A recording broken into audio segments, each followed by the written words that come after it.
ये धरती रण में दुश्मन का कोई एहसान नहीं रखती, जुगनू की दौड़ी झुक जाएं ऐसे दिन मान नहीं रखती, और सीमा पर दुश्मन की जाकर जो मां का दूध लजा आए, ये मिट्टी ऐसी कोई भी कायर संतान नहीं रखती, ये मिट्टी ऐसी कोई भी कायर संतान नहीं रखती, ये मिट्टी ऐसी कोई भी। मैं जब से देख रहा हूं 2 सिख पगड़ी यहां बैठी हैं, 3 सिख पगड़ी बैठी हैं। मैं कुछ और कविता सुनाने वाला था, लेकिन 4 लाइन में इस पगड़ी के लिए कह दूं। मैं एक भी पगड़ी यदि किसी भीड़ में देख लेता हूं, सच मानिएगा मैं उसे गुरुद्वारा मान करके प्रणाम कर लेता हूं। हम लोग उन्हें मजाक का विषय बनाते थे। ये मजाक का विषय नहीं है सर, मैं सच, मैंने कहा मैं एक भी लाइन गलत बोलूं मेरी 2 जगह रिकॉर्डिंग हो रही है, मुझे उसी समय हाथ रोक देना कि आप बैठ जाओ, मैं उसी समय कविता समाप्त कर दूंगा। 123 ऑथेंटिक फांसी हुई है आजादी के संग्राम में, मुझे बताना यदि मैं ठीक बोल रहा हूं तो। 93 बेटे सिख मां की कोख ने दिए थे, ये छोटी कौम नहीं है सर हिंदुस्तान की। मैं पंजाब गया था घूमने के लिए, मैंने सरहिंद की वो दीवार देखी है जहां पर गुरु गोविंद सिंह के 4 बच्चे बलिदान हुए, 2 बच्चे दफन किए गए दीवार के अंदर जिंदा, 2 बेटे चमकौर के दुर्ग में बलिदान हुए। जब छोटे भैया की गर्दन तक ईंट आ गई, मैं आपको आंकड़ा, नई पीढ़ी बैठी है गूगल पर सर्च करती है, 7 साल के थे फतेह सिंह, 9 साल के थे जोरावर सिंह, गूगल पर सर्च कर लेना। पूरे वर्ल्ड में अब तक सबसे पहला रिकॉर्ड है कि सबसे छोटा बच्चा यदि कोई शहीद हुआ है तो 7 साल का फतेह सिंह बाबा शहीद हुए हैं, अभी तक ये रिकॉर्ड टूटा नहीं है। गर्दन तक ईंट आ गई फतेह सिंह के, जोरावर सिंह से थोड़े से बड़े थे तो वो रोने लग गए, उनका नंबर आया भी नहीं, ईंटें आई छोटे भाई के गर्दन तक, बड़े भाई रो रहे हैं तो छोटे ने कहा बड़े भैया बलिदान का वक्त आ गया, रो क्यों रहे हो, डर गए हो? चला नहीं, गुरु गोविंद सिंह की संतान डरेगी कैसे? कहला फिर रोए क्यों? मेरे रोंगटे खड़े हैं। जो जोरावर सिंह जवाब दिया फतेह सिंह को, तालियां उठे तो आकाश में बेटों के लिए उठे जिनके बलिदान पर मैं बोल रहा हूं। उन्होंने कहा नहीं छोटे, बलिदान से क्या डरूंगा, बस दुख है इस बात का, इस दुनिया में आया पहले मैं था और जा तू रहा है। शुक्रिया, मुझे लाज रख ली आपने मेरी। फतेह सिंह शोर से बोला, जोरावर जोर से बोला। विष्णु भैया आपने बहुत लाजवाब पढ़ा है, 2 लाइन मैं भी पढ़ रहा हूं। फतेह सिंह शोर से बोला, जोरावर जोर से बोला, रखो ईंटें भरो गारे, चुनो दीवार हत्यारे, निकलती सांस बोलेगी यही दीवार बोलेगी, हमारे देश की जय हो, हमारे धर्म की जय हो। 9 साल का बेटा हिंदुस्तान का तेवर बदल रहा था।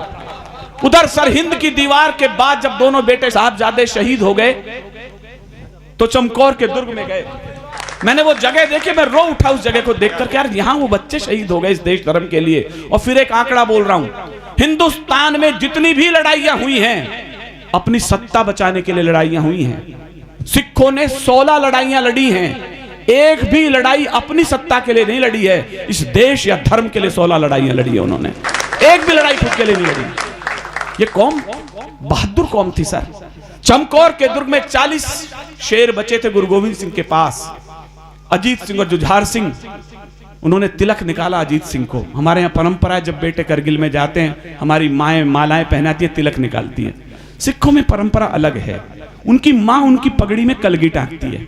मां उस दिन वहां थी नहीं। गुरु गोविंद सिंह ने मां और पिता के दोनों धर्म पूरे किए, कलगी टाकी पगड़ी में, और अजीत सिंह को विदा किया युद्ध के लिए। सामने 4 लाख की भीड़ थी मुगलों की, 40 शेर हैं गुरु गोविंद सिंह के पास। अजीत सिंह घोड़े पे सवार होकर चला ही था कि भाला आर पार कर दिया मुगलों ने, उसके रीढ़ की हड्डी से पार हो गया। ताली इस पार पर मत बजाना कि वो बलिदान हो गया। 40 मुगलों के सिर काटे, उसके बाद शेर का बच्चा घोड़े से नीचे उतरा। केवल जुझार सिंह बच गया अंतिम। मेरी बात पर मेरे आंसू पूरित हैं। जुझार सिंह भी चले गए युद्ध को, 2 मिनट बाद वापिस आ गए। गुरु गोविंद सिंह ने धीरे से पूछा वापिस कैसे आ गए, जिंदा कैसे आ गए? कहला पिताश्री प्यास लगी है, पानी पिला दो। गुरु गोविंद सिंह की आंखें लाल हो गई, गरजते हुए कहा शर्म नहीं आती, रण क्षेत्र में खड़े हो, शत्रु के लहू से प्यास क्यों नहीं बुझा लेते? आपकी तालियां कमजोर है, अच्छी कविता पर अच्छी बात कहिए तो मंच अच्छी बातें कहेगा। चारों बेटे बलिदान हो गए तो गुरु मां के पास सूचना पहुंची, गुरु मां रोने लग गई। गुरु मां गुरु गोविंद सिंह के पास गई, मेरे बेटे लौटाओ। मां तो यही बोलेगी ना। गुरु गोविंद सिंह कहा वो तो देश के काम आ गए। कहने लगे फिर मुझे मरने की अनुमति दो, मेरी कोख खाली हो गई है, मैं जीऊं तो जीऊं किसके लिए? देश के लोगों, आपके आसपास से कोई करगिल में बेटा शहीद गया हो, उसकी मां यदि रो रही हो तो उन्हें आलंबन दीजिएगा। ये हिंदुस्तान की वो जमीन है भरतपुर की, जहां हिंदुस्तान का पहला शहीद जब हुआ तो अजान के पास गायत्री देवी ने अपने पति को कंधा दिया। ये पहली जमीन है, हमारे ब्रज की जमीन है। यहां सैनिक सीखता है लोरियों में राष्ट्रभक्ति, शौर्य पौरुष का यहां संदेश देती मातृशक्ति। यहां की वीरांगना रण की महत्ता जानती है, वीर के बलिदान को सौभाग्य अपना मानती है। मैं गया था भरतपुर, वहां उन वीरांगनाओं का सम्मान हो रहा था। एक 70 साल की बुढ़िया, सर मैं सत्य घटना बता रहा हूं, लाठी टेकती हुई आई मंच के ऊपर, उसका बेटा शहीद हो गया था। मंच पर आई तो प्रेस वाले ने पकड़ लिया, कहले बूढ़ी माँ 70 साल उम्र, एक ही बेटा वो भी शहीद हो गया, बुढ़ापे की लाठी टूट गई तेरी। तो दोस्तों ताली उस माँ के लिए बजाना। मैं रो उठा उस दिन उस माँ ने कहा, और गर्व से सीना भी ऊंचा हुआ, मस्तक ऊंचा हो गया। उसने कहा हाँ एक ही बेटा था, बुढ़ापे की लाठी तो चली गई। कहले फिर रोई क्यों नहीं? नगर वालों इस लाइन को याद रखना, जो उस माँ ने भरतपुर की ने कहा, उसके चरणों तक आपकी ताली पहुंचे। उसने कहा माना कमर झुकी हुई है अब थकान से, सिर तो उठा हुआ है मगर स्वाभिमान से। यह है भरतपुर की मिट्टी, यह है नगरडीह की मिट्टी। तो जब उस गुरु मां से कहा कि चारों बेटे शहीद हो गए, चारों बेटे शहीद हो गए, तो किसको जीऊं? गुरु गोविंद सिंह ने एक ही बात कही, मैं इस अभियान को लेकर के चला हूं। सर मैं अभी अमृतसर एक कवि सम्मेलन में था, मैंने वहां उनके मुख्यमंत्री को भी कहा है, आपको एक शुभ सूचना दे रहा हूं, चंडीगढ़ के एयरपोर्ट का नाम बदलकर शहीद भगत सिंह एयरपोर्ट किया जा चुका है। यह अच्छी सूचना है इस देश के लिए। लेकिन मित्तल सर, अम्बेश सर, मैं एक अभियान लेकर पिछले 3 साल से एक कविता पढ़ रहा हूं जो आपके सामने हूं। ये जो हमारे सिख पगड़ी बैठी है, कभी इनसे पूछना, चाहे कनाडा में सिख बैठा हो या पंजाब में बैठा हो, किसी मोबाइल में ऐसा नहीं है जिसमें विनीत चौहान की एक कविता दर्ज ना हो, जो मैं अब सुना रहा हूं आपको। शहीद भगत सिंह एयरपोर्ट हो गया, मैं एक अभियान लेकर चल रहा हूं, जिस दिन ये 4 लाइनें उस एयरपोर्ट पे लिख दी जाएंगी, विनीत चौहान इस कविता को सुनाना बंद कर देगा। जब उस मां ने कहा कि मेरे चारों बेटे शहीद हो गए, मैं जीऊं किसके लिए?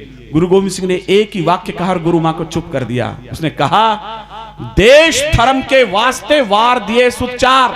मुझे अच्छा लगेगा यदि आपकी ताली अमृतसर एयरपोर्ट पहुंचे तो। देश धर्म के वास्ते वार दिए सुचार। अरे 4 मरे तो क्या हुआ, ये जीवित कई हजार। 4 मरे तो क्या हुआ, ये जीवित कई हजार। ये मरे तो क्या हुआ, ये कौम शीश देकर जन्मी, ये कौम शीश की दानी है। ये अमृत शक्कर बड़ी हुई, ये कौम बड़ी अभिमानी है। जब जब हम पर संकट आए, इस पगड़ी ने बलिदान दिया। गुरुओं ने मस्तक चढ़ा दिए, अपने प्राणों का दान दिया। कुछ को आरे से चिरवाया, कुछ थे रुई से जलवाए, कुछ सूली ऊपर टांग दिए, कुछ दीवारों में चिनवाए। वो गर्म तवे पर चढ़े मगर, मैं हिम्मत से पढ़ रहा हूं, देखता हूं कितने लोग ताली बजाते हैं। वो गर्म तवे पर चढ़े मगर जिस सत्य पंथ से डिगे नहीं। पुरजा कट गए मगर मुगलों के आगे झुके नहीं। पुरजा कट गए मगर मुगलों के आगे झुके नहीं। पुरजा कट गए मगर मुगलों के आगे झुके नहीं। ऐसे पागल दीवानों से, ऐसे पागल दीवानों से, इन 3 बेटों को ये न लगे हम अकेले हैं यहां पर। ऐसे पागल दीवानों से धरती की आन सौगुनी है। ऐसे पागल मस्तानों से भारत की शान चौगुनी है। ऐसे पागल मस्तानों से भारत की शान चौगुनी है।